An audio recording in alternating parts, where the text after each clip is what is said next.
Good afternoon to all. My name is Abhitosh Shukla and I am from BCA department in IIMT group of colleges. My topic of a lecture is planning.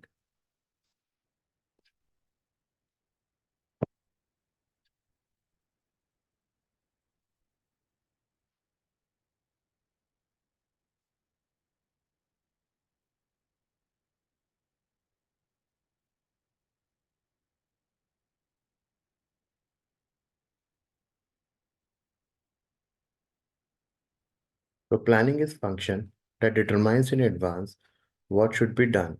It consists of selecting the enterprise objective, policies, programs, procedures, and other means of achieving these objectives.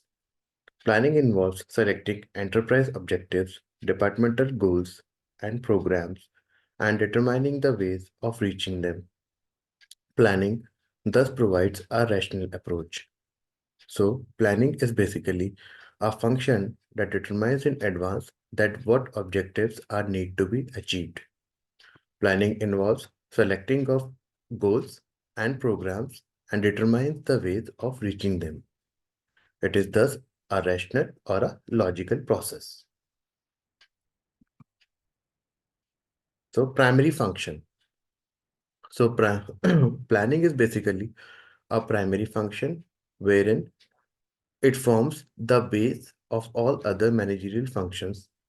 Planning basically forms the base on which the other management function works, like organizing, staffing, directing, or controlling. So it is the foremost feature or foremost function of management wherein other other management functions can be applied. Pervasive function. It is pervasive in a sense that it has presence at all levels of management, be it top level, middle level, or lower level. So planning is required at every level. Hence, it is pervasive in nature. Continuous process. Planning is continuous in a way that planning never ends. Once we plan for a goal or objective, we end up achieving it and furthermore continues to achieve or continues to work in achieving another goal. So it is a continuous process which helps organizations in the long run and a never-ending process.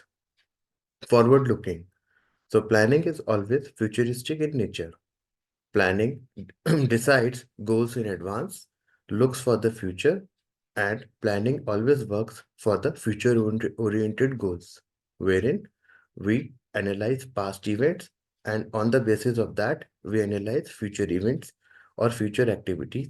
So it is forward-looking process. Goal-oriented. Planning is always a goal-oriented function wherein we are working to achieve a common goal and working towards in a common direction to achieve that goal. So planning is very much essential to achieve goal or objectives of the organization in the long run or in the upcoming future. So we have a goal wherein we decide and work towards it to achieve that in the near future. Importance of planning. So planning reduces uncertainty and risk. With the help of planning, we become certain, and when we are certain that there are less chances of risk in the near future. So, planning is futuristic and helps us in reducing risk and uncertainties of future events. It provides a sense of direction. Planning provides a sense of direction to achieve a common goal, to run organization in a common direction towards achieving a common goal of the organization, and helps individuals in planning for the long term in a direction which is altogether the same for each and every department or employee. Therefore, planning helps in providing a sense of common direction to all the individuals and employees of the organization.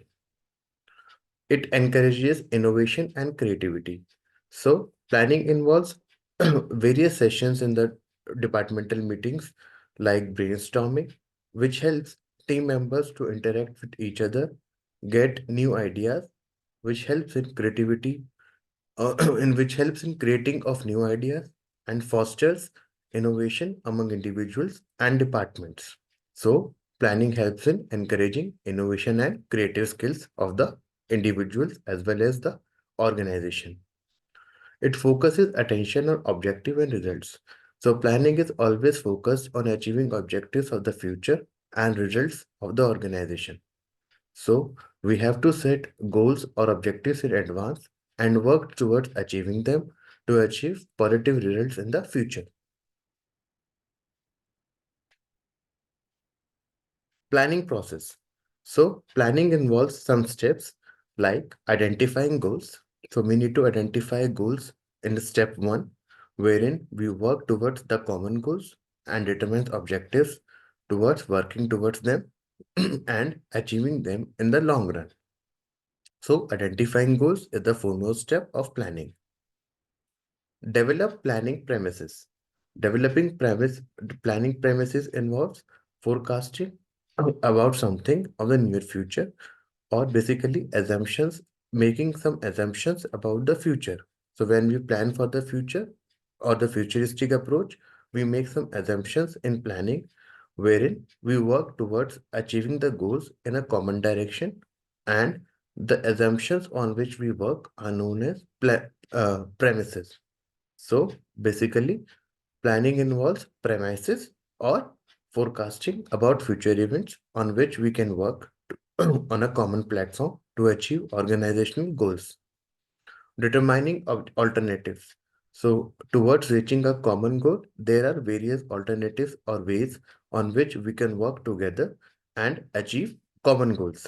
So, determining alternatives involves finding those ways so that we have a multiple or number of choices to achieve a common goal for the team or for the organization, which helps in long-term achievement of common course of action or the future goals of the organization.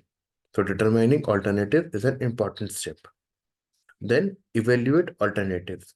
Once we have number of alternatives available with us, it is essential that we evaluate each one of them, and after proper evaluation, it is essential that we select a appropriate alternative so that the best alternative out of the various alternatives is available with us for the formulation of proper plans for the organization.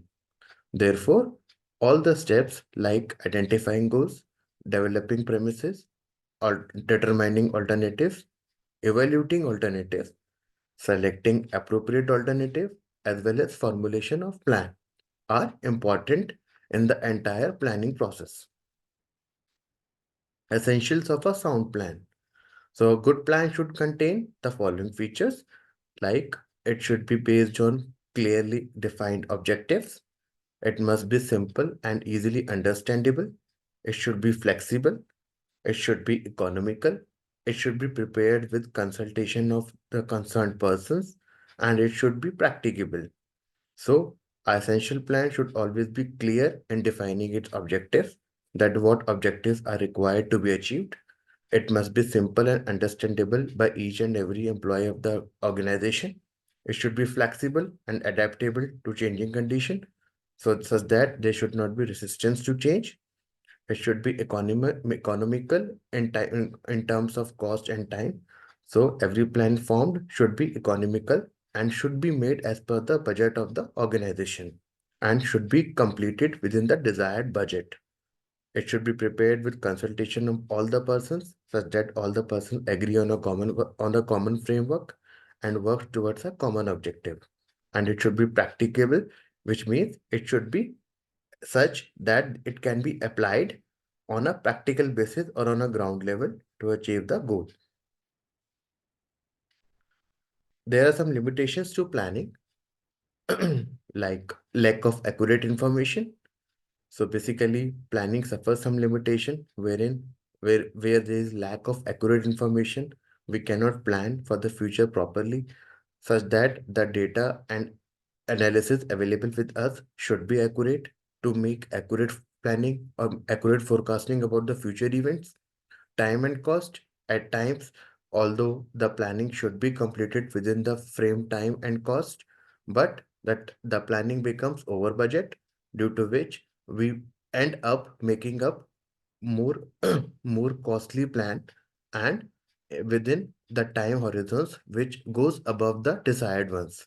So therefore, the time and cost constraints are some limitations to planning and should be considered while making a plan, so that the plan should remain cost effective and time effective. Resistance to change. So there are people in organizations who resist to change. Resistance to change means unwillingness to change, which results in lack of proper planning and results in an inefficient plan, as flexibility to change is an essential point, and planning should be considered while the people remains flexible to the changing conditions of the environment and the organization. Lack of ability to plans. There are people and there are team leads who are not efficient enough to make proper plans for the organization. As such, they lack the ability. They cannot frame the proper plans and end up making up ineffective plans, which involves making of inefficient plans for the organization, and which lacks long-term objectives for the organization. Therefore, it is essential that the plan should be made with proper structure, and the people should be capable enough to make proper plans to make them work in the long run. Thank you. That's it from my side. Hope it was a informative session.